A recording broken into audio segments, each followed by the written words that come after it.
Your work specialises in an individual's performance through psychology and focusing mental ability to win. How can your work be applied to a Formula One driver?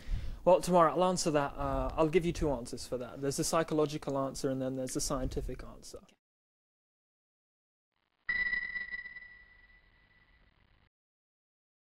From a psychological point of view, it's about getting that driver really into the optimum state of mind. It's about getting that driver into a state of peak performance.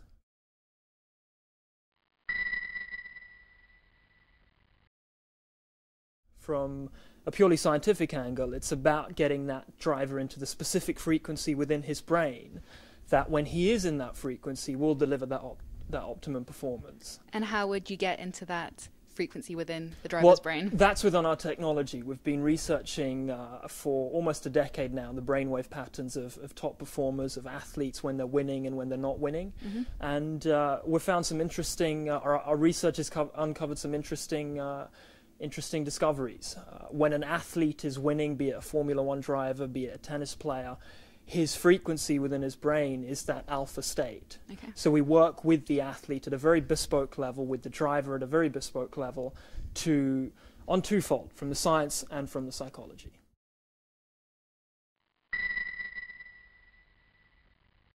Especially in Formula One, that it is about having synergy between all of the elements.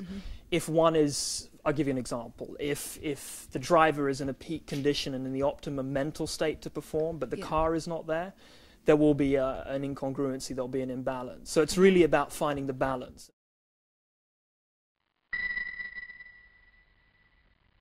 Well, ultimately it's going to come down to the meaning he's attaching to this situation that's happening. Lewis, look, the meaning we give to the situations is going to determine how we feel towards them. For Lewis, look, on a personal level, if I was working with Lewis, I'd offer him one piece of advice. That is to unlearn everything that is preventing him from winning in the first place. There were times in his career when he was performing at his best. For Lewis, it's about getting back to that mindset, getting back to that point within his career when he was at that peak level.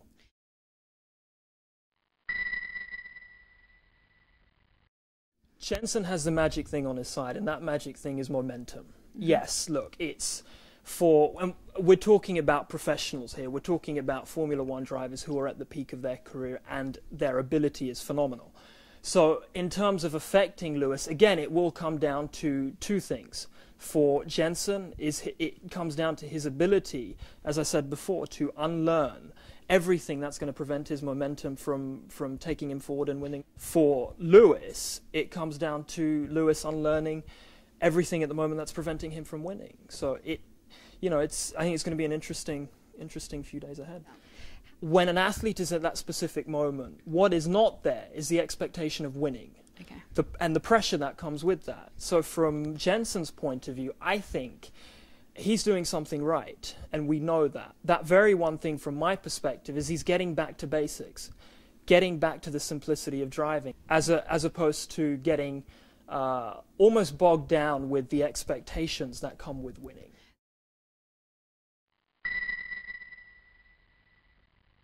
What's in place for Lewis at this stage is that very, very large thing on his shoulders called expectation.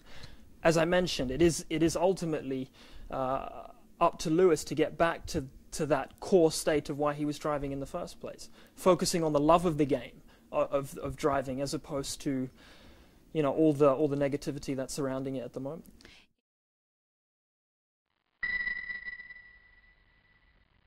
Weekend. From my perspective, the main differences are Jenson has momentum.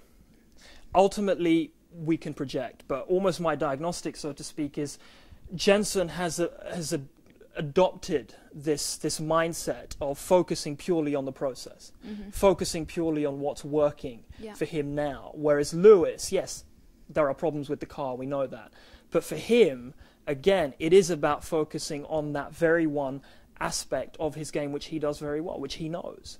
If he focuses on that, he can then go in and deliver that optimum performance.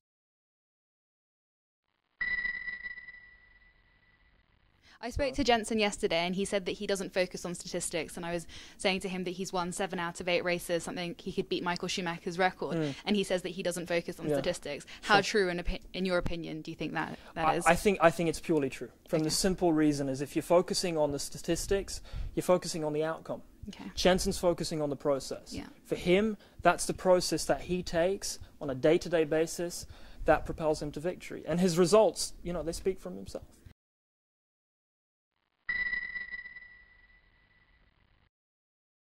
Another question Lewis needs to ask himself is, look, what's my core intention for driving?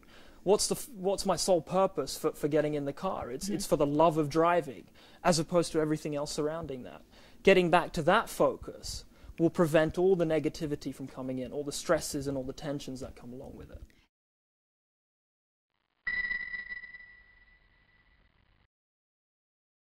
I think from a general point of view, without delving into specifics, again, from Jenson, he was on the decline. Yeah. Now, the good thing with that, and the strong point of view from being on the decline, is you have no expectation. So whatever you do, be it a slight improvement in your performance, is going to get rewarded. From an athlete's point of view, and from a driver's point of view, and more importantly from Jenson's point of view, it gave him the environment, both within his mind and outside of his mind, to be able to get down and focus on what counts, driving.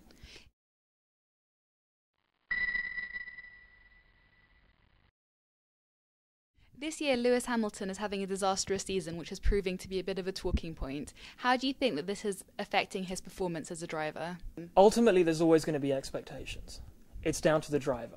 It's down to the driver to create a context in his mind in which any of the expectations are not going to creep in, and for him to get affected by that. So yes, look, these guys are the best at what they do. Expectation will be there from coaches, from the public, from peers. Yeah. Ultimately, it's down to them, and that's why I think Jenson's has done really well. He's, in his own way, unlearned all of that negativity and expectation, and got down to, like I said, the very essence of why he's performing.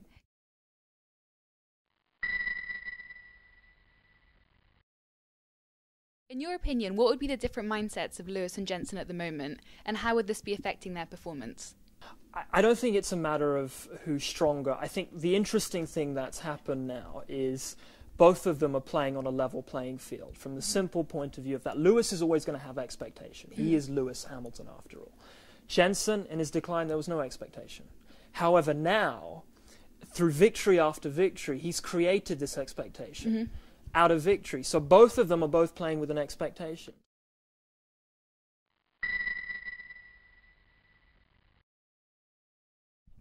For Jenson, it comes down to asking himself one question. What have I done so far throughout this season that has got me to where I am now? Yeah. And if I keep doing that, where will it get me? It comes down to one thing. He'll keep performing well if he keeps doing what he's already done. For Lewis, it's about getting back to how he was when he was winning and when he was at his peak. His question comes down to, what was I doing when I was at my best? And if I do that now, how will I perform? Given the car is sorted, how will I perform?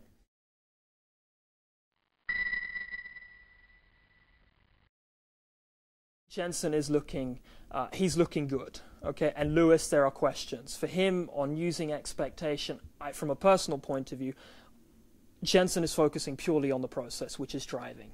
He's not thinking about the expectations that come with it. He's not thinking about anything else that may hinder his driving performance. Lewis has to do the same. He has to get back down to the basics and get back down to almost simplicity, getting in the car and driving and doing what he does best.